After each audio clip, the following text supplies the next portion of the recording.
Hello, dear students. This is Supply Chain Management and Logistics course tutorial. The topic is transportation, service choices, and their characteristics. The learning objectives are to learn the characteristics of different modes of transportation and to know the various factors to be considered for choosing the mode of transportation. Well, transportation accounts for more than 30% of the logistics cost.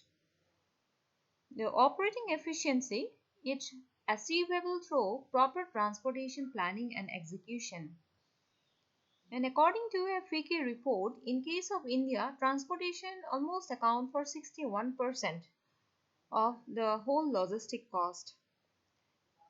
The choice of mode of transportation is one important aspect of transportation planning. Transportation requirement in organization can be accomplished in three different ways. Say, a private fleet of vehicles may be operated, contracts may be entered into with transport companies, or the services of different transport companies may be engaged on an individual shipment basis, which is called common carriage. Now, you are very familiar with various modes of transportation like airways, roadways, railways, waterways, pipeline, ropeways, etc. Selection of mode of transportation influenced by the relative merit and demerit of the particular mode in the context of the business situation. A business firm may take help of a combination of the mode of transportation. In practice, the mode of transportation is a mix of various modes. Now let's discuss the various modes of transportation one by one with their relative merit and demerit. Airways. Air carriers offer a very fast and fairly secured mode of transportation, but it is expensive. So, high value and small volume items, time-sensitive emergency shipment that have to travel a long distance are best suitable for air shipment. The bulk value ratio will be a determining factor while choosing airway. Various advantages of airways are there. Say, fast delivery is possible, faster fulfillment of customer order. Then this is ideal for perishable and other products with short life, like you can talk about flowers. And it reduces lead time of suppliers. Now lead time, that is the time or this is a gap between the start of the process till the conclusion of the process. Then with airways, business person they can manage with maintaining lower inventory also. Then airways improve service level. This mode of transportation has many disadvantages also, like flight delays may happen or cancellation may also happen, especially when direct connections are not available. You know, airports are not available everywhere, airways are not available everywhere. So in those places, airways or this mode of transportation cannot be availed by the business person. Then there may be customs and excise formalities and which lead to delays in delivery of the product. And high cost, this is another demerit of this mode of transportation. Now let's talk about roadways and highways. Roadways or road transport mainly comprises of trucks, minivans, etc. There are also various kind of tankers. Then road carriers also carry containers in trailers. Specially designed trucks to carry motor car, explosive, etc. are also in use. Now roadways are advantageous because it is cost effective, that leads to fast delivery. It may be ideal for short distances. Then refrigerated vans are available nowadays, which is good for transporting perishable commodities. Then it is easy to monitor location of goods. That means where the truck reach or where the goods are there. It can be tracked with the help of various technologies nowadays which are been available like GPS. Then many other technologies are there through which the business person or the person who has placed order, they can easily track the things. Then mass movement of goods, this is another advantage of roadways. Then it provide point to point service, or you can say door to door delivery service. Then it is also easy to communicate with driver in case of this mode of transportation. The disadvantages associated are like delays due to traffic jams, then problems due to vehicle breakdowns, accidents, etc. Then goods are susceptible to damage and losing quality very easily, and heavy dependability on weather. You know that the roadways which are there in our country, you will find that all the roadways are not properly built, and therefore, in all weather or in all season, the movement of the vehicles are not possible, or difficulty may arise. Railway is a very popular mode of transportation, especially in country like India, because in our country you will find there are long railway tracks and lines, and therefore railway transportation is present in most of the places of India. Railway has a fixed cost and low variable cost of operation, and is therefore best suited for large consignment and for long distances. This, coupled with its heavy load-bearing capacity, is an ideal mode. However, transportation time is long in case of railway mode of transportation. Let's see the advantages of railways. It is faster and quicker, than ability to carry high capacity, cost effective, then it is a safe mode of transportation, and it is reliable also. The demerits like it is subject to unforeseen delays or accidents, then completely governed by timetable and schedule of railways. So goods cannot be delivered in uh, an unplanned way. It should be always scheduled. Then suppliers or customers are not always located near a rail freight depot, and delivery to or from the depot can be costly and time consuming. Now here in the slide you can see this particular picture I have taken from a FICI report on Indian Railway, and there you just notice this figure is about Indian Railway's freight basket trend. So here you notice this is financial year 2020. In 2020, what is the various percentage that the railway carry in different commodity section? See, coal 48 percentage, then iron ore 13 percentage, cement 9 percentage, then food grain 39 percentage, fertilizer 4 percentage, iron and steel 7%, container 5%, and others which cannot be categorized in these categories, this account 11%. So here see, coal, iron ore, cement, food grains, then fertilizer, iron and steel. So most of this, almost all the goods here presented are high volume goods, and coal, it is occupying a very significant percentage of railway freight.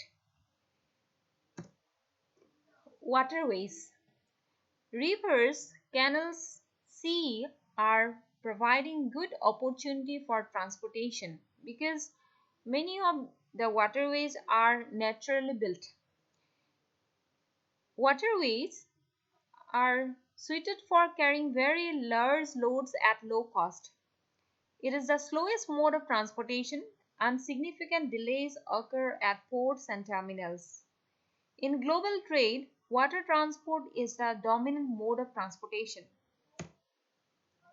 Now, water transportation, this is ideal for transporting heavy and bulky goods. This is suitable for products with long lead times. I already talked about lead times, and demerits like longer lead or delivery times. Then problems arise due to bad weather, difficulty to monitor exact location of goods in transit. Customs and excise restrictions are more in case of waterways. Then high cost is associated with waterways. Pipeline. So this is another strategically important mode of transportation in the present times. It is primarily used for the transportation of crude petroleum products and natural gas. A significant initial fixed cost is incurred in setting up pipeline and related infrastructure. Pipelines operate on 24-hour basis, 7 days per week, and are limited only by commodity changeover and maintenance. Unlike other modes, there is no empty container or vehicle that must be returned. This mode has the highest fixed cost and lowest variable cost among the various transportation modes. The advantages are mass movement of liquid and gaseous products. Low operating cost is associated with pipeline.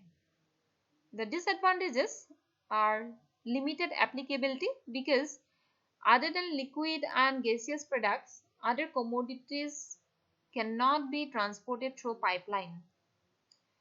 Then it is not widespread. Ropeways.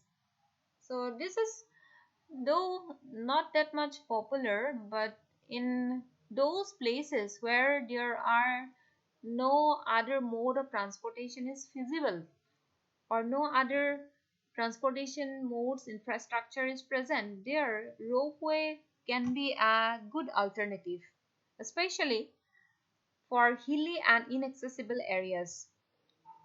This is suitable for high altitude areas and short haulage, say less than 50 kilometers. It has heavy initial investment and carries small size and volume items. So there is no point of discussing merits and demerits of ropeway because this is the last resort where no other mode of transportation is possible or feasible.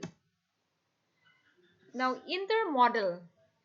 So intermodal, that is a interoperating mode. Interoperating mode. So what is that? Let's see.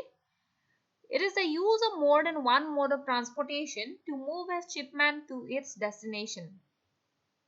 Now, there are various operators in this category of transportation, like intermodal operators, which can be again piggyback, trailers, containers, etc. So this I will discuss in another tutorial in detail. Containers are the metallic boxes utilized for intermodal product storage and movement between motor carriers, railways, or water transportation. Now, here I am going back to one slide. So, there you can see how is a container. Now, see, this is a where the cursor, you please notice here, this is a container. Okay, this is a box like thing. So there is a standard sizes. In standard sizes those containers are available, and if the goods are carried in those containers, then those containers can be easily moved through, say, roadways, then railways, or maybe other mode of transportation, and that's why it is called intermodal. The containers are typically 8 feet wide, 8 feet high, and 20 to 40 feet long and do not have wheels. And trailers are similar height and width but can be as long as 53 feet and have highway wheels. So the difference with the container is that trailers, this is to have wheels, but in container you will not find wheels. Piggyback service implies responsibility of each segment, that is, railways or motor carriers, of the move as well as billing and payment arrangement. And piggyback service can differ by responsibility for equipment, pickup, delivery, and invoicing. The choice of mode of transportation is closely linked to the inventory decisions. Since the best choice of mode is often found by trading off the cost of using the particular mode of transport with the indirect cost of inventory associated with the mode. Now, indirect cost of inventory associated, how it is associated? So, say if the transportation mode take long time to transport the goods, automatically the charges will increase, because that is the transit inventory. So in transit inventory the cost will increase. Customer service levels, geographical location, etc. also play a vital role in the decision of choosing the mode of transportation. Now here you see this is a comparison of various mode of transportation in their operating characteristics.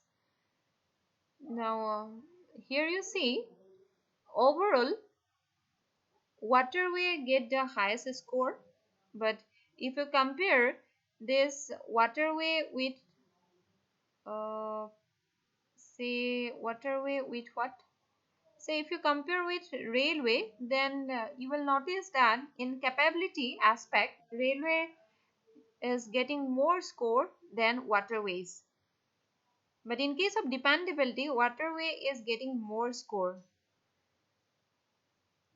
Then after waterway, the next preferable mode of transportation is pipeline. But about pipeline already we have discussed that through pipeline only gaseous product and liquid products transportation is possible. So it is relatively better than other mode, but only in context of liquid products and gaseous product.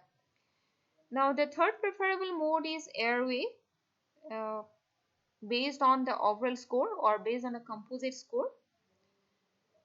Then comes the railway, and last it is highway or roadways. Now in this slide I am presenting the traffic versus mode of transportation. That is, in what mode which type of traffic or which type of commodity transportation is suitable. Say in case of railway, the nature of traffics are extracting industries product, heavy manufacturing product, then agricultural commodities. In case of highways or roadways, medium and light manufacturing product, distribution between wholesalers and retailers. So this can be done uh, more often done through highways. Then waterways, mining and basic bulk commodities, chemicals, cement, then some agricultural products. So in case of waterway also bulky products are often shipped. Then in case of pipeline, there is petroleum products or liquid and gaseous product. In case of airways, emergency, those products which are urgently required. Then perishable, easily perishable product, the product which has limited marketing period. Then high value product such say jewelries or metals, precious metal. So this can be transported through airways, or airway is a preferable mode for those kind of product. Now this slide is showing the key features of freight logistics in India. So this particular information and figure I have taken from that picky report of Indian Railway. Now here you see how the freight logistics is shared by various mode of transportation in India. This is 64% is roadway, then 27% is railway, then coastal shipping is 5%, then 2% is inland water transportation, and 2% is pipeline. So this is the distribution in case of our India. Now, these are the sources from where I have collected the information that I have presented in the slides. So, with this discussion, I am concluding this tutorial. So, in this tutorial, we have discussed various modes of transportation and their relative merit and demerits. Thank you.